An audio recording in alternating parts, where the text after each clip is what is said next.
नमस्ते विद्यार्थियों, मैं Ramswaroop Jakhar Shri Mahavir international school Kishangarh renewal की ऑनलाइन क्लासेज में आपका हार्दिक अभिनंदन है। तो प्यारे विद्यार्थियों, हमने जो आपका पद्य भाग था, काव्य खंड था, उसके कुछ एक जो पाठ थे उनका अध्ययन कर लिया था। आज हमारे अध्ययन का विषय रहेगा गद्य खंड। गद्य खंड में एक अच्छी सी कहानी है मुंशी प्रेमचंद की, उसका हम आज अध्ययन करेंगे। तो देखिए, सर्वप्रथम हम जो मुंशी प्रेमचंद है उनका जो साहित्यिक परिचय है वो देखेंगे। ठीक है। तो मुंशी प्रेमचंद का जो मूल नाम था वो था धनपत राय। जन्म हुआ था सन 1880 में लमही गांव उत्तर प्रदेश में। प्रमुख रचनाएं हैं उनकी सेवा सदन, प्रेमाश्रम, रंगभूमि, निर्मला, कार्यकल्प, गबन, कर्मभूमि, गोदान, उपन्यास। ठीक है, यह क्या है उनके प्रमुख उपन्यास हैं। और साजे वतन, मानसरोवर, आठ खंड में गुप्त धन, यह है उनकी कहानी संग्रह। ठीक है प्यारे बच्चों। फिर देखिए, करबला संग्राम, प्रेम की देवी, यह उनके प्रमुख नाटक हैं। कुछ विचार विविध प्रसंग, यह उनके क्या है निबंध संग्रह है। मुंशी प्रेमचंद की मृत्यु सन 1936 में हो गई थी। प्रेमचंद हिंदी कथा साहित्य के शिखर पुरुष माने जाते हैं। अर्थात जो हिंदी कथा साहित्य हैं उसके शिखर पुरुष माने जाते हैं। कौन माने जाते हैं बच्चों? मुंशी प्रेमचंद माने जाते हैं। कथा साहित्य के इस शिखर पुरुष का बचपन अभाव में बीता है। आपको पता है कि जितने भी साहित्यकार हुए हैं, कविवर हुए हैं, उनका प्रारंभिक जीवन है वो अनेक कठिनाइयों से, अनेक वेदनाओं से व्यतीत हुआ है। उसी प्रकार इनका जो बचपन है वो बहुत ही अभाव, गरीबी में इनका जीवन है वो बचपन का बीता था। उनकी स्कूली शिक्षा पूरी करने के बाद पारिवारिक समस्याओं के कारण जैसे तैसे उन्होंने जो बीए तक की पढ़ाई है वो की। ठीक है। पारिवारिक समस्याएं, पारिवारिक जो कामकाज का बोझ वगैरह है, जिम्मेदारियों का बोझ है, वो इनके सिर पे आ गया था। इसलिए कैसे न जैसे उन्होंने बीए तक की जो पढ़ाई है वो तो कर ली। ठीक है। अंग्रेजी में एमए करना चाहते थे, अर्थात उनकी अभिलाषा थी इस प्रकार की कि मैं जो एमए विषय, जो अंग्रेजी विषय है उसमें क्या करूं, एमए करूं। ठीक है। लेकिन जीवन यापन के लिए नौकरी करनी पड़ी, अर्थात जीवन यापन करना बहुत ही मुश्किल था। इसलिए उनको अपनी पढ़ाई छोड़ करके क्या करनी पड़ी, जो नौकरी है वो करनी पड़ी।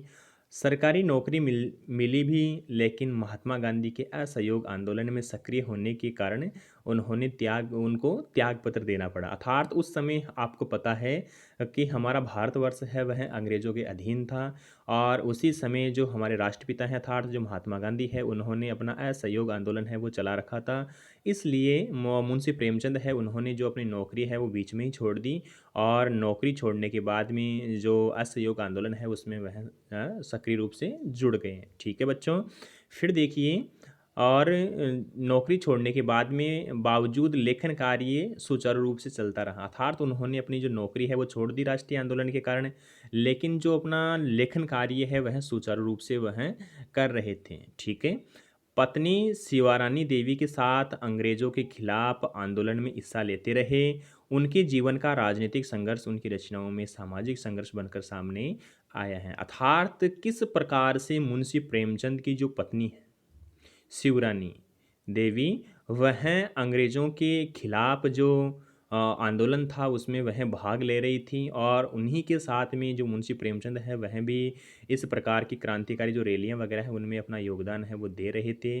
और किस प्रकार उनका राजनीतिक जो संघर्ष रहा उस समय, वह सारा का सारा जो संघर्ष है उनकी जो रचनाएं हैं उनमें क्या होता है, सामने आता है। ठीक है, कि कितना उस समय सामाजिक संघर्ष है वह चल रहा था, जिसमें जीवन का यथार्थ अर्थात जो वास्तविकता है और जो आदर्श दोनों था, अर्थात किस प्रकार से सामाजिक जीवन का जो संघर्ष और जो वास्तविकता है वह दोनों है उसमें प्रकट होती है। ठीक है प्यारे बच्चों। फिर देखिए आप,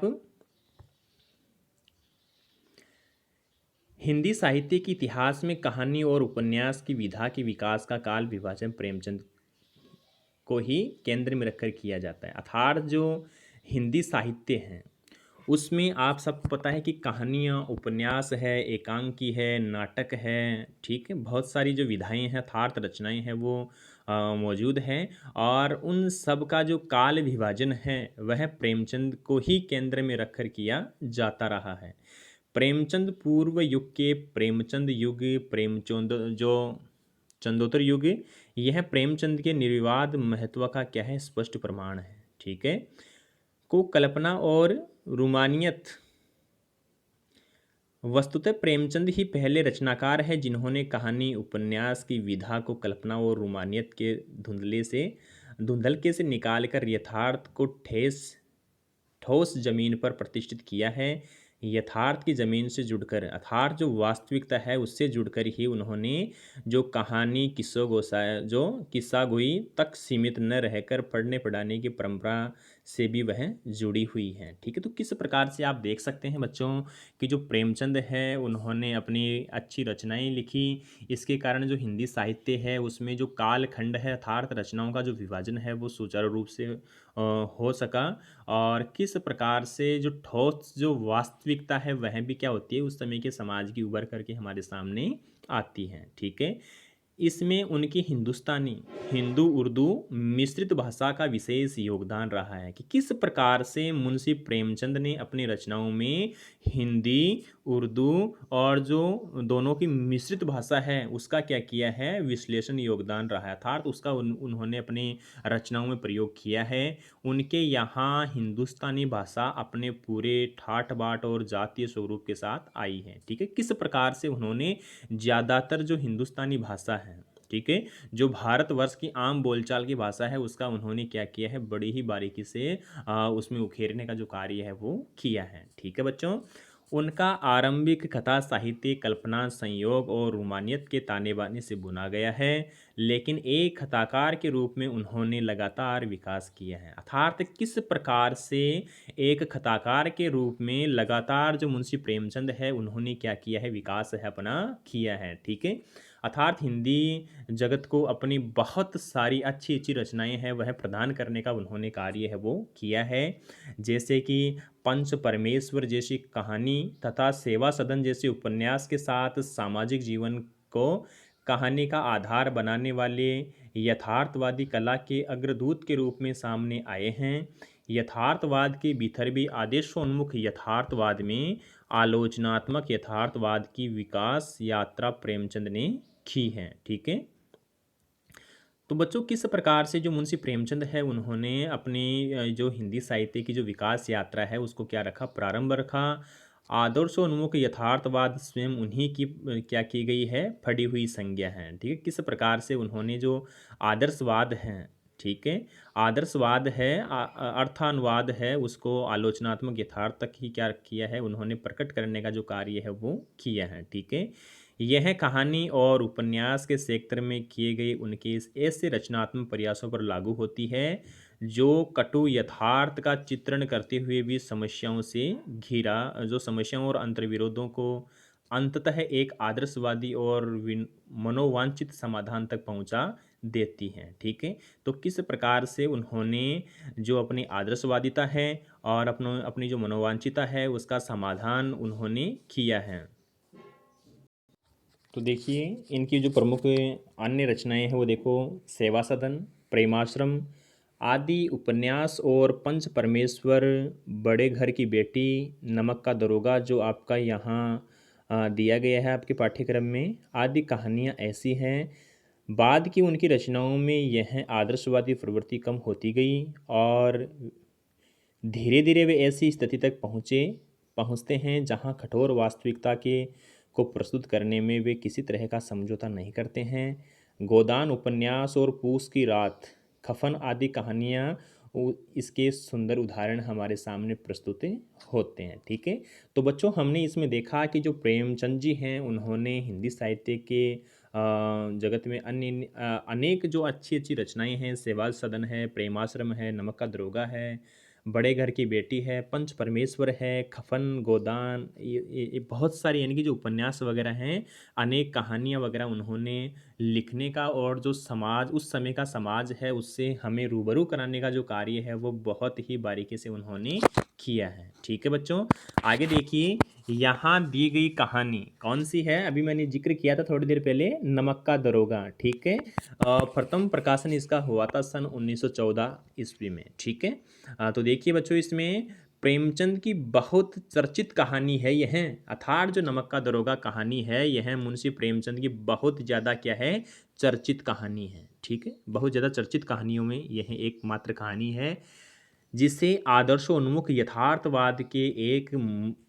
मुकम्मल उदाहरण के रूप में देखा जा सकता है। ठीक है, कहानी में ही आए हुए एक मुहावरे को ले तो यह धन के ऊपर धर्म की जीत की कहानी है। अर्थात किस प्रकार जब हम इसको पढ़ेंगे कि जो मुंशी प्रेमचंद के द्वारा लिखित नमक का दरोगा कहानी है, इसमें एक मुहावरा लिया गया है, जैसे धन के ऊपर धर्म की जीत। अब देखो किस प्रकार से धन के ऊपर धर्म की जीत होगी, जब हम पूरी की पूरी कहानी पढ़ लेंगे तो हमें बहुत अच्छी तरह से यह जो मुहावरा है उसका जो यथार्थ है, उसकी जो सच्चाई है वो हमें मिल जाएगी। ठीक है, तो देखिए बच्चों, इसमें धन और धर्म को हम कर्मशः सद्वृत्ति और असद्वृत्ति, बुराई और अच्छाई, असत्य और सत्य इत्यादि भी कह सकते हैं। अर्थात धन क्या है, बुराई है, और धर्म क्या है, सत्य है। धन और धर्म को अगर हम बुराई और सत्य बताएं, अर्थात असत्य और सत्य बताएं, तो भी इसमें किसी प्रकार की किंवदंती नहीं है। ठीक है, फिर देखिए, सद्वृत्ति और असद्वृत्ति, बुराई और अच्छाई, असत्य और सत्य इत्यादि भी कह सकते हैं। कहानी में इसका प्रतिनिधित्व क्रमशः पंडित आलोपीदीन और मुंशी बंशीधर नामक पात्रों ने किया है। अर्थात जो आपकी यहाँ पर नमक का दरोगा कहानी है उसमें दो महत्वपूर्ण पात्र हैं। पहला कौन है आपका, पंडित आलोपीदीन। ठीक है, और दूसरा कौन सा आपका, मुंशी बंशीधर। यह प्रमुख कहानी के क्या हैं, पात्र हैं। ठीक है, ईमानदार कर्मयोगी मुंशी बंशीधर को खरीदने में असफल रहने के बाद पंडित आलोपीदीन अपने धन की महिमा का उपयोग कर उन्हें नौकरी से क्या कर देते हैं, मुअत्तल। अर्थात मुअत्तल का अर्थ क्या होता है, नौकरी से हटा देना। कि जब जो मुंशी बंशीधर है वह आलोपीदीन के लालच में नहीं आते हैं। अर्थात आलोपीदीन उनको रिश्वत देता है। किस कारण से रिश्वत देता है, कि जो आलोपीदीन है बहुत बड़ा क्या था, एक व्यापारी था। ठीक है, पैसे वाला था, तो वह चोरी छुपे अपने सामान को दूसरी जगह पहुंचाने का जो कार्य है वो करता था। अब जो मुंशी बंशीधर है वो क्या थे, दारोगा थे, अर्थात थानादार थे। ठीक है, थानेदार थे, तो उन्होंने एक बार उनके सामान वगैरह को पकड़ लिया। ठीक है, और किस प्रकार से उन्होंने अपनी जो कर्मनिष्ठता और जो अपनी सत्यता का जो मार्ग है उसको बिल्कुल भी नहीं छोड़ा। और इस कारण जो पंडित आलोपीदीन हैं उन्होंने अपने धन के बलबूते, अपने धन के प्रभाव के कारण उनको खरीदने का प्रयास किया, लेकिन किसी भी स्थिति में जो मुंशी बंशीधर है उनके धन के आगे बिल्कुल भी आकर्षित नहीं हुए। ठीक है, तो यहाँ पर वही सारा का सारा जो वृत्तांत है वो आपके सामने रखेंगे हम। फिर देखिए, उन्होंने जब पंडित जो बंशीधर है वो क्या होते हैं, मुंशी बंशीधर है वो उनके सामने नहीं झुकते हैं, उनके धन को नहीं लेते हैं। तो पंडित आलोपीदीन के पास एक ही रास्ता था कि मैं अपनी ताकत, अपने पैसे के बल पर जो बंशीधर है उसको क्या कर दूं, नौकरी से हटवा देता हूं। और उन्होंने इस प्रकार का जो कार्य है वो भी कर दिया। अर्थात जो बंशीधर है उनको क्या कर दिया, नौकरी से हटवा दिया। ठीक है, तो देखिए हम वर्तमान में भी देख सकते हैं हमारे समाज में भी कि जब कोई बड़ा व्यक्ति होता है उसका कहना जो छोटे पदाधिकारी है वो नहीं मानते हैं, तो वह कैसे न जैसे उनको या तो नौकरी से हटवा देते हैं या उनके साथ में अमानुषिकतापूर्ण जो व्यवहार है वो करते हैं। ठीक है, वही स्थिति आज भी क्या होती है, हमारे सामने प्रकट होती है। ठीक है बच्चों, तो आगे देखिए इसमें, लेकिन अंततः सत्य के आगे उनका सिर झुक जाता है। अर्थात अंत में सत्य के आगे जो पंडित आलोपीदीन है उनका सिर है वो क्या हो जाता है, झुक जाता है। अर्थात अंत में क्या होता है कि सत्य की क्या होती है, जीत होती है, और असत्य की क्या होती है, हार होती है। ठीक है, वे सरकारी महकमे से बर्खास्त बंशीधर को बहुत उच्च वेतन और भत्ते के साथ अपनी सारी जायदाद का स्थायी मैनेजर क्या कर देते हैं, नियुक्त कर देते हैं। तो देखिए बच्चों कितना अच्छा यहाँ पर जो कार्य है, घटनाक्रम होता है कि जब व्यक्ति सत्य के मार्ग पर चलता है, सत्य के मार्ग पर चलता है तो प्रारंभ में उसके सामने बहुत सारी उलझनें हैं, बहुत सारी दिक्कत है वो आती है, लेकिन अंततः जब सत्य का चरम शिखर आ जाता है तो उसको इतनी सफलताएं मिलती है उस व्यक्ति विशेष को जो सत्य के मार्ग पर चल रहा था। वो हम यहाँ पर देख सकते हैं जो बंशीधर है उसके माध्यम से, कि किस प्रकार से पंडित आलोपीदीन ने अपनी सारी की सारी जायदाद का उसको क्या कर दिया था, स्थायी मैनेजर नियुक्त कर दिया था। ठीक है, और बहुत ज़्यादा वेतन, जितना वेतन उसको उस सरकारी नौकरी में नहीं मिल रहा था उससे ज़्यादा वेतन वो है जो बंशीधर है उसको देता है, और जो भत्ता वगैरह है अर्थात अन्य जो सुविधाएं वगैरह है वह भी उसको क्या करवाता है, वह प्रदान करवाता है। ठीक है बच्चों, तो सदैव जो सत्य है उसी के मार्ग पर हमें चलना चाहिए। ठीक है, आगे देखिए, और गहरे अपराध बोध से भरी हुई वाणी में वह निवेदन करते हैं, अर्थात पंडित आलोपीदीन है वह मुंशी बंशीधर के सामने क्या करता है, निवेदन करता है। ठीक है, और कहता है परमात्मा से यही प्रार्थना है कि वह आपको सदैव वही नदी के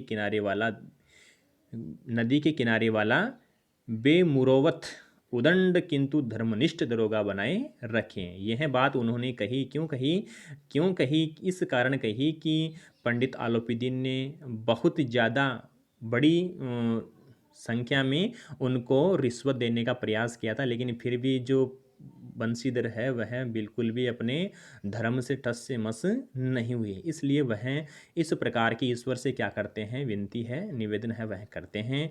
आगे देखिए बच्चों, कहानी के इस अंतिम प्रसंग में पहले तक की समस्त घटनाएं प्रकाशित जो प्रशासनिक और न्यायिक व्यवस्था में व्याप्त भ्रष्टाचार तथा उस भ्रष्टाचार की व्यापक सामाजिक स्वीकार्यता को क्या करते हैं, अत्यंत साहित्यिक तरीके से हमारे सामने उजागर करते हैं कि किस प्रकार से हमारी शासन व्यवस्था में, हमारी प्रशासनिक और न्यायिक व्यवस्था में हर जगह क्या है, भ्रष्टाचार है। हर जगह क्या है बच्चों, भ्रष्टाचार है, वह व्याप्त है, और उस भ्रष्टाचार की व्यापक सामाजिक स्वीकार्यता को अत्यंत साहसिक तरीके से हमारे सामने क्या किया गया है, उजागरित किया गया है। ठीक है, ईमानदार व्यक्ति के अभिमन्यु के समान निहत्थे और अकेले पड़ जाने के यथार्थ की जो तस्वीर है वो हमारे सामने यहाँ पर क्या की गई है, बहुत ही बड़ी जो प्रकट की गई है, बहुत बड़ी खूबी है कि किस प्रकार से सत्य के मार्ग पर चल रहे थे एकमात्र व्यक्ति कौन है, बंशीधर हैं। ठीक है, उस बंशीधर को बताया गया है उस अभिमन्यु के सम्मान, ठीक है, महाभारत के उस अभिमन्यु के सम्मान बताया गया है जब कौरवों ने बेचारे अकेले को चक्रव्यूह में फंसा करके क्या कर दिया था, मार डाला था। ठीक है, उसी अभिमन्यु के समान यहाँ पर बताया गया है, किसको बताया गया है, मुंशी बंशीधर को बताया गया है। ठीक है, फिर देखिए बच्चों, किंतु प्रेमचंद इस संदेश पर कहानी को खत्म नहीं करना चाहते, क्योंकि उस दौर में वे मानते थे कि ऐसा यथार्थवाद अर्थात इस प्रकार की जो वास्तविक स्थिति है, हमको हमारे चारों तरफ बुराई ही बुराई नज़र आने लगती है। ठीक है, उपन्यास शीर्षक निबंध में इसलिए कहानी का अंत सत्य की जीत के साथ होता है, अर्थात जो कहानी है उसको यूं ही बीच में है वो समाप्त नहीं करते, बल्कि और आगे बढ़ाते हैं और कहानी को वहाँ तक ले जाते हैं, कहाँ तक ले जाते हैं कि जब असत्य के ऊपर क्या होती है, यानी कि जो असत्य है उस पर क्या होती है, सत्य की जीत है वो होती है। ठीक है, तो बच्चों सदैव जीत होनी है सत्य की, हो सकता है थोड़ा वक्त लग जाए, लेकिन सदा जीत किसकी होती है, सत्य की ही होती है। इसलिए हमें सदैव सत्य के मार्ग पर ही क्या करना चाहिए, अनुसरण करना चाहिए। तो इस प्रकार से हमने जो इस कहानी का जो विषयवार है इसमें क्या कुछ बताया गया है, जो इसका शीर्षक है वो क्या है, इसके अंदर कौन कौन सी जो विशेष बातें हैं वह आई है, किस प्रकार से जो बंशीधर है, मुंशी बंशीधर है वह एक थानेदार वगैरह होते हैं, पंडित आलोपीदीन है वह एक बहुत बड़े सेठ होते हैं। ठीक है, तो यहाँ पर जो मुंशी प्रेमचंद है उन्होंने बहुत अच्छी और उस समय के सामाजिक जो माहौल है उसके अनुसार यह जो नमक का दरोगा कहानी है वह लिखने का क्या किया है बच्चों, कार्य है वो किया है। अब देखते हैं हम जो कहानी है उसका जो विस्तारपूर्ण अध्ययन है उसकी तरफ। ठीक है, तो देखिए प्यारे बच्चों, यहाँ पर आपकी जो कहानी है उसके बारे में थोड़ा इसको बड़ा कर देता हूँ जिससे कि आपको अच्छी तरह से दिख जाए। ठीक है, तो देखिए इसमें नमक का दरोगा कहानी कौन सी कहानी है? नमक का दरोगा कहानी। लेखक का सबको पता चल गया कौन है? आपके प्रेमचंद। ठीक है। तो देखिए इसमें अ, हम जो कहानी है उसका प्रारंभ करते हैं। बहुत ही अच्छी जो कहानी है इसको अच्छी तरह से आपको समझना है।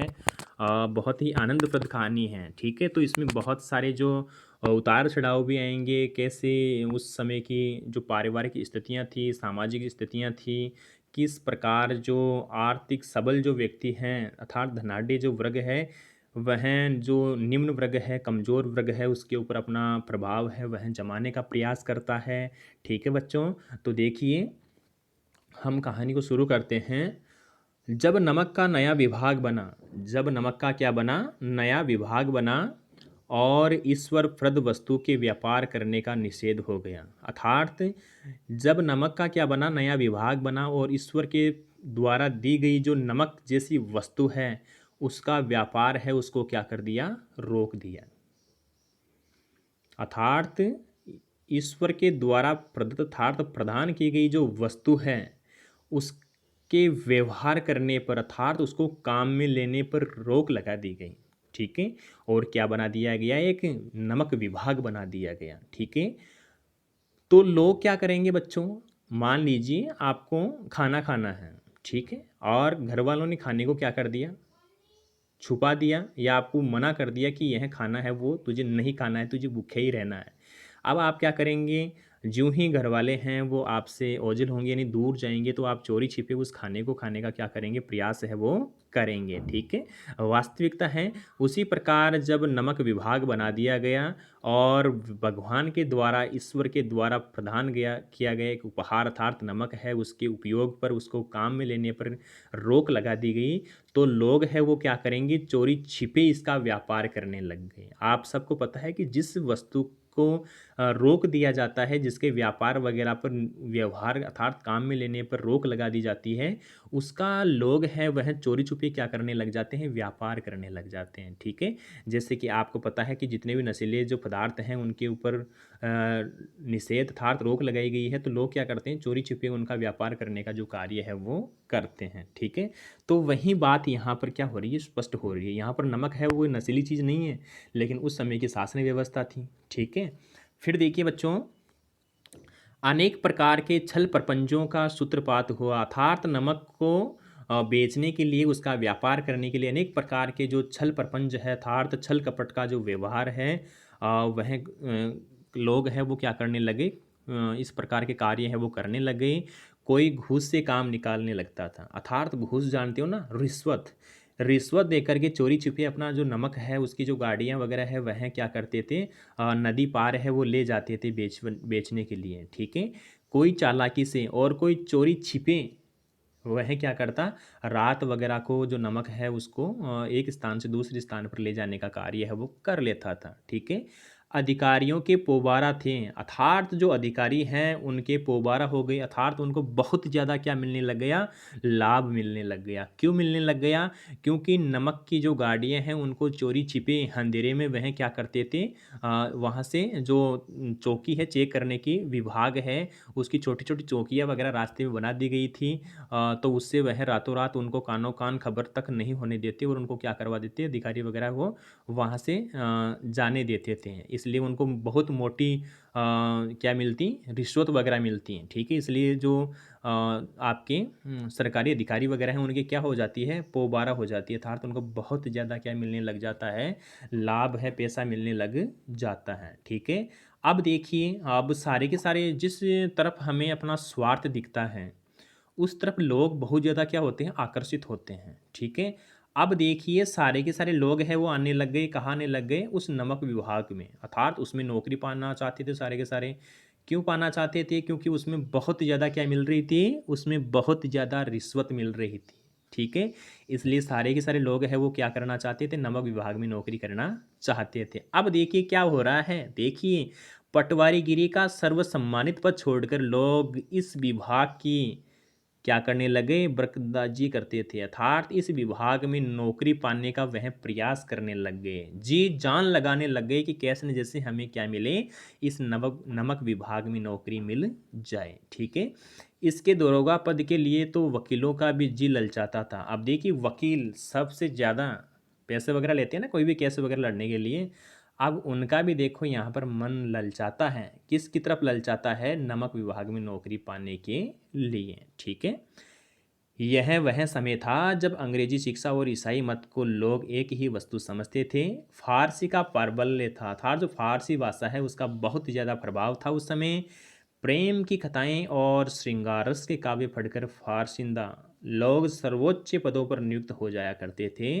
मुंशी बंशीधर भी जुलेखा की वीर विरह कथा समाप्त करके मजनू और फरहाद के प्रेम वृत्तांत को, वृत्तांत होता है बेटा घटनाक्रम, ठीक है, को नल और नील की लड़ाई और अमेरिका के आविष्कार से अधिक महत्व की बातें समझते हुए रोजगार की खोज में निकले। अर्थात जो मुंशी बंशीधर हैं वह भी क्या करता है, अपनी पढ़ाई वगैरह समाप्त करके रोजगार की खोज में निकल पड़ता है, रोजगार की खोज में निकल पड़ता है। उनके पिता एक अनुभवी पुरुष थे, अर्थात जो मुंशी बंशीधर है उनके पिता एक बहुत ही अनुभवी पुरुष थे, अर्थात उनको जीवन में बहुत अनुभव प्राप्त हुआ है, वो बहुत समझदार व्यक्ति थे। समझाने लगे, अब देखो जब बेटा है नौकरी की तलाश में जाता है तो वह समझाते हैं, आपके घर वाले भी आपको समझाते हैं ना, जब आप कोई कार्य करते हो तो शिक्षा वगैरह देते हैं, ठीक है, मार्गदर्शन करते हैं आपका। उसी प्रकार यहाँ पर मुंशी बंशीधर के जो पिता हैं वृद्ध मुंशी, वह भी अपने बेटे का क्या कर रहे हैं, मार्गदर्शन कर रहे हैं, उनको समझा रहे हैं। क्या समझाने लगे, ध्यानपूर्वक आपको सुनना है, प्रश्न इसी में बनने वाला है कि मुंशी बंशीधर के पिता ने उनको क्या सीख दी। ठीक है, तो देखिए बच्चों, समझाने लगे, बेटा घर की दुर्दशा देख रहे हो, अर्थात घर की तुम दुर्दशा है, बुरी जो स्थिति है, हालात है, वो तो तुम देख रहे हो। ऋण के बोझ से दबे हुए हैं, अर्थात हमारा जो घर है, हम लोग हैं इतने ऋण से दबे हुए हैं कि हमारी जो स्थिति है वो देखने योग्य लायक बिल्कुल भी नहीं है। ठीक है, और देखो लड़कियां हैं वह घास फूस की तरह बढ़ती चली जाती हैं, अर्थात लड़कियां हैं वह किसकी तरह बढ़ती चली जाती है, घास फूस की तरह बढ़ती चली जाती है। अर्थात जो बंशीधर है उसकी बहनें हैं वह घास फूस की तरह क्या हो रही है, दिन प्रतिदिन बढ़ रही है। ठीक है, यहाँ पर लड़कियों को किसके समान बताया गया है, घास फूस के समान। जिस प्रकार से घास है उसको थोड़ा सा जल मिलता है तो वो एक दो दिन में क्या होता है, बहुत ज़्यादा बढ़ जाता है। उसी प्रकार यहाँ पर वृद्ध मुंशी ने अपनी लड़कियों को घास फूस की जो उपमा है वो दी है। ठीक है, अब देखिए इस प्रकार की शिक्षा है वो देते हैं, और आगे देखो क्या बताते हैं, मैं कगारे पर का वृक्ष हो रहा हूँ, अर्थात मेरा पता ही नहीं मैं कब इस संसार को छोड़ करके चला जाऊं, न मालूम कब गिर पड़ूं। ठीक है, अब तुम ही घर के मालिक मुख्तार हो, अर्थात इस घर की जिम्मेदारी अब किसके कंधों पर आने वाली है, तुम्हारे कंधों पर आने वाली क्या है, आ ही गई है। ठीक है, क्यों, क्योंकि मैं तो बहुत ही कम समय के लिए इस दुनिया में हूँ और बहुत जल्द यहाँ से चला जाऊँगा, इसलिए बेटा जो भी हमारे परिवार की स्थिति है वह तुमसे बिल्कुल भी क्या नहीं है, छुपी हुई नहीं है, अर्थात किस प्रकार से तुम अपनी जिम्मेदारियों को निभाओगे यह स्वयं तुझे ही क्या करना है, इसका जो आकलन है वो करना है। ठीक है, फिर देखिए बच्चों, नौकरी में ओहदे की ओर ध्यान मत देना, ओहदे का अर्थ होता है पद,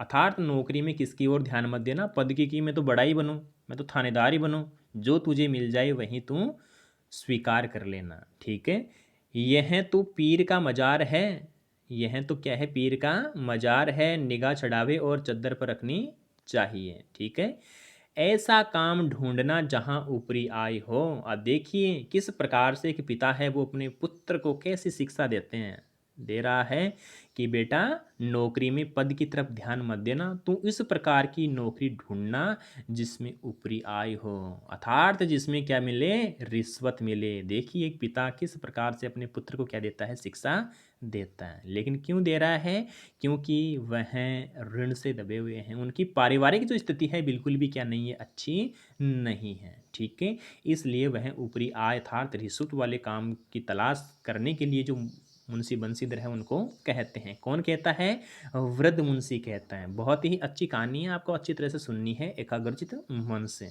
ठीक है, फिर देखिए मासिक वेतन तो पूर्णमासी का चांद है, अर्थात यहाँ पर वृद्ध मुंशी ने जो मासिक वेतन है अर्थात महीने भर से तनख्वाह मिलती है उसको क्या बताया है, पूर्णमासी का चांद बताया है। क्यों बताया है पूर्णमासी का चांद? पूर्णमासी का चांद इसलिए बताया है क्योंकि पूर्णमासी का चांद है वो महीने में केवल मात्र क्या होता है, एक बार ही दिखाई देता है और फिर क्या होता है, ओझल होता होता एक दिन समाप्त हो जाता है। उसी प्रकार जो मासिक वेतन है वो 2 दिन तो दिखता है और फिर धीरे धीरे क्या हो जाता है, समाप्त हो जाता है। इसलिए मासिक वेतन से बेटा कुछ नहीं होने वाला है, वह तो किसके समान है, वह तो पूर्णमासी के चांद के समान है। ठीक है, एक दिन दिखाई देता है और घटते घटते क्या होता है, घट जाता है। ठीक है, फिर देखिए, और घटते घटते क्या हो जाता है, एक दिन लुप्त हो जाता है। ऊपरी आय बहता हुआ स्रोत है, अर्थात जो ऊपरी आय है उसको यहाँ पर मुंशी प्रेमचंद क्या बता रहा है, सॉरी वृद्ध मुंशी क्या बता रहा है, बहता हुआ स्रोत अर्थात झरना बता रहा है, जिससे सदैव प्यास बुझती है, अर्थात जिससे सदैव क्या बुझती है, प्यास बुझती है। वेतन मनुष्य देता है, इसी से उसमें वृद्धि नहीं होती। ऊपरी आमदनी कौन देता है, ईश्वर देता है, जिसके कारण उसमें क्या होती है, जो बरगत है, आमदनी है वो होती है। ठीक है प्यारे बच्चों, इतना आपके बहुत अच्छी तरह से समझ में आया होगा। ठीक है, और जो आगे की जो कहानी है नमक का दरोगा, उसका अध्ययन हम हमारी अगली कक्षा में करेंगे। तो एक बार आपके पास पाठ्य पुस्तक होगी, आप बहुत ही अच्छी तरह से आराम से बैठ करके इसका एक बार अध्ययन कीजिए, जिसके कारण आपको जो कहानी है बहुत अच्छी तरह समझ में आई। मैं हर संभव प्रयास करूँगा आपको यह समझाने का, लेकिन अगर एक बार आप स्वयं अध्ययन कर लेंगे तो इसको बहुत अच्छी तरह से आप समझ पाएंगे। आज के लिए इतना ही, समय समाप्त हो गया है। धन्यवाद।